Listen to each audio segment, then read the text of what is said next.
Gen X likes to talk about how we were largely unsupervised when we were children. And that, of course, is a big generalization, and it's like everything else, it varies from person to person. But the truth is that our childhood, our teenage years were analog.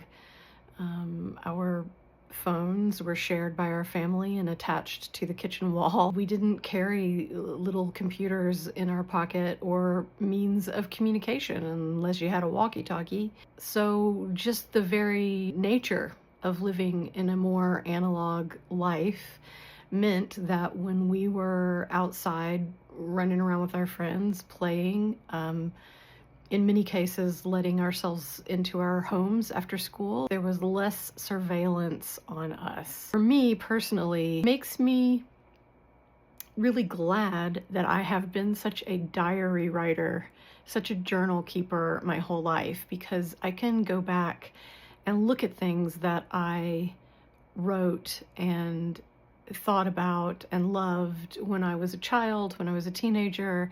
And in that way, I can be a witness to my own life because my own childhood and teenage years weren't necessarily witnessed by anyone else. I have a paper trail for my childhood and my teenage years that I'm glad to have. I'm glad to be a witness.